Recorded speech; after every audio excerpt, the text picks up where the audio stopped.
Charge in Bangladesh, Prime Minister Sheikh Hasina.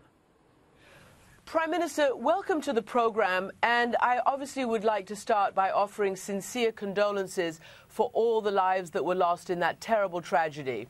And it's a very sad story, really. It's so painful. It's very unbearable. Prime Minister, I hear your pain, and yet I also hear you say, and you've said, that 90% of these factories in Bangladesh are not up to scratch. There are only 18 inspectors for more than 100,000 factories and these kinds of buildings. How on earth can you get a grip on this with that crazy ratio? Before this incident, we adopted the labor law. Already our cabinet passed the labor law. This law will go to the parliament and we will pass this labor law. And also the labor policy. For the first time, Bangladesh adopted this labor policy. So we are very much concerned about it, and we have already taken all these steps. But, you know, in anywhere in the world, any accident can take place. You cannot, you know, predict anything. Even in many developed countries, we can see recently there was a, you know, accident in a fertilizer industry in Texas. So accident may take place, but as because this is a growing industry, and as because there are, you know, buyers and also the investors are coming, Bangladesh now is a place for good condition for the investment. Whoa, so people Prime are very Minister. much attracted, and they are coming here, and they are, yes. Well, Prime Minister, all of that is a threat right You now. are not We'll allowing go me through to it. finish my word. I am allowing you, Prime Minister, but when you say we couldn't predict it, of course you could. This factory was shown on television the very night before. There were huge cracks in the walls. The owner said, oh no, this is just about the plaster. And the very next day, the factory collapsed. So it could have been predicted. Who does the blame fall on then? Yes, you are very correct. From local administration and the industrial police, they stopped working in this building, and they removed all the labor from the building in the previous night. But unfortunately, in the morning, the owner of the factory, they put pressure to the labor to enter, but industrial police and the law enforcement agency and administration, they tried to stop them, but they said that at night it didn't collapse, so it is the condition is not that bad. That way they sent the labor. But even then, the industrial police, time and again, they told them that the labor should not work in this condition, but that moment the accident took place. So it is not true that the government hasn't taken any steps. We have taken steps, and we try to prevent them. Surely then that needs to be regulated, because here's the facts about this man who actually owns that company. First of all, he was a top member of the ruling Awami Party, which is your party. He was the head of the youth league of that. No, it is not true. Well, that is what we're told. He was a youth, the No, leader it is not of true. The youth wing. You're saying it's not true? No. The And wrong information. All right. And I told you that in this building, there are 5 garment industry, 5 owners. They put pressure. They send the labor. Okay. It is not that only the owner of the building. We arrested him. You know that. We arrested him. We arrested all the owners and the engineer and all the people. We have taken all necessary action. You must consider that, yes, we have taken all the necessary steps and we arrested them. What will happen to him? And law to will take its own course. We are not going to, you know, save him. No. The criminal is criminal. They will get all, you know, we brought to book, so they will get all the necessary action. All right, so that we can ensure you say that he's a criminal, yes, and the law will take... It is our promise to the people. Okay, I'm sure they'll be delighted to hear that. Exactly, yes. Of course, we have arrested him. Look, within this short period of time, we have taken action, legal action. We arrested them. We filed cases against them. The owners of the building and also the owners of the factory. So our government, we take all necessary steps. The problem is the people have seen this and these promises before, and they don't actually say that they believe he will be fully punished. But of course, we'll wait to see how this case proceeds. But I want to ask you about the endemic corruption in this regard, because all the reports say that he and his family basically got this building and this property by fairly nefarious means. Then, because of their high and intense political connections, people just look the other way. Officials don't dare confront him. He built more floors, and this was very unstable.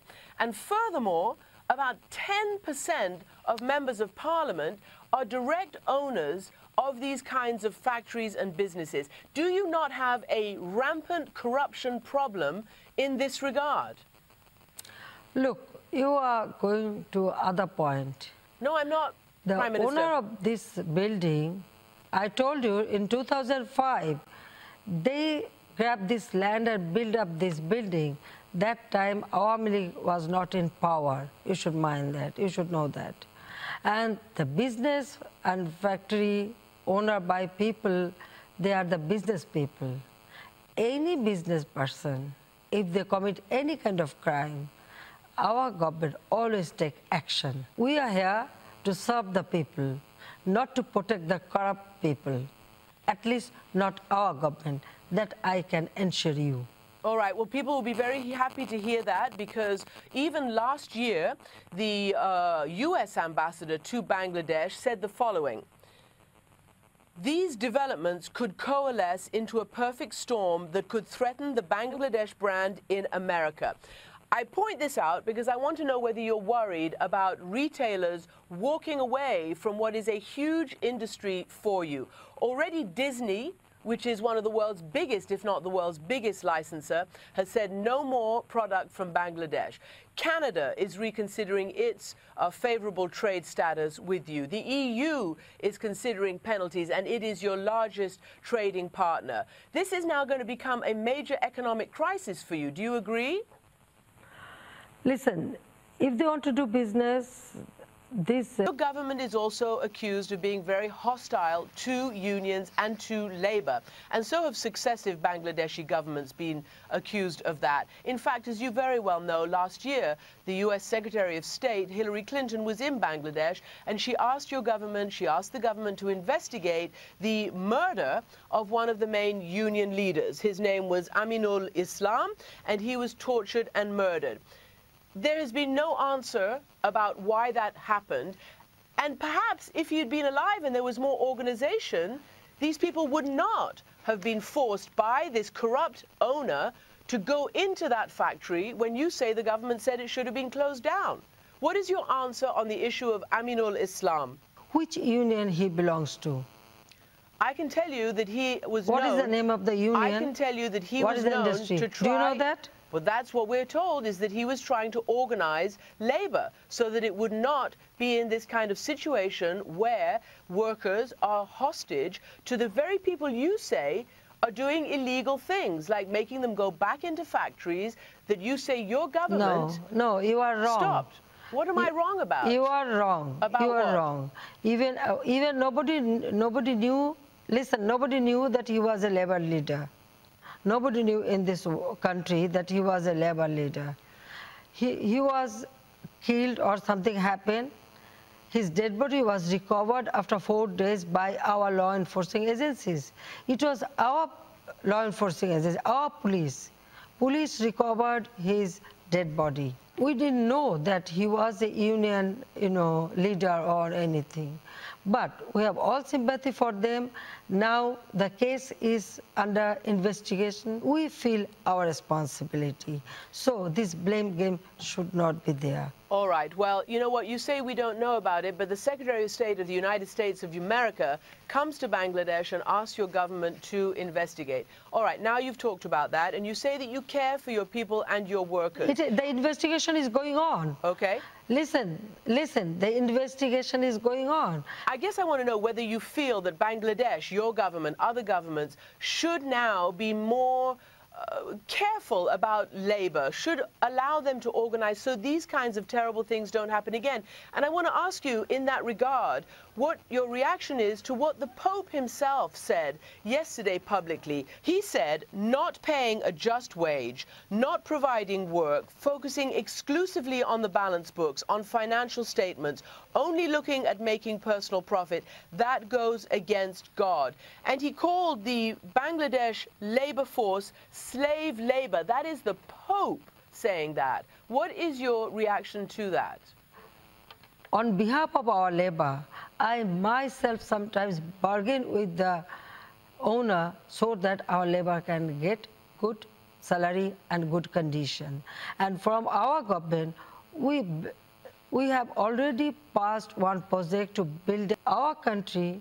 Yes, it's a poor country, people come to work, but our government, I can't say about other government, but I can tell you about my government. We are always in favor of labor, and their better condition should be ensured, and we always consider that. Prime Minister, there does seem to be a tremendous lack of transparency. And I say this because CNN has not been allowed to come into Bangladesh to report all of this. And frankly, to see all the things that you're saying, it would be good if we were allowed to do that. And nor are other international news organizations either. I'm sorry, CNN was not allowed to come to Bangladesh? No, and I would ask you right now, please, to change that. What did you say? I did say that. CNN is not allowed to come to cover this story. I'm sorry. No, ma'am. What did you say?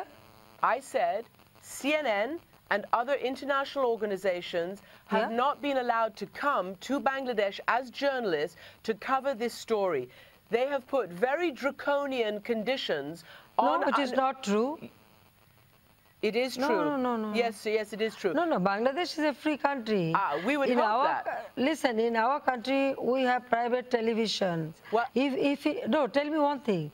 If it is prevented, then why I am talking to you? No, because I'm not there, I'm not Prime supposed Minister. to talk to you. Prime Minister, I'm not there. If we prevent you, if we prevent CNN, then why I am talking to you? Beats then me. Okay, you stop it, you don't publish it.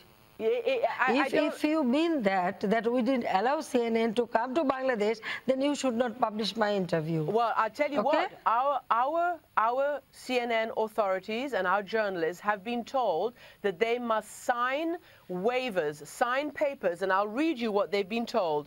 Visa officials say they have the right to review, confiscate, any country, if you material. No, that's not true. Any country, if you enter, no, it is not. No, I don't know about it.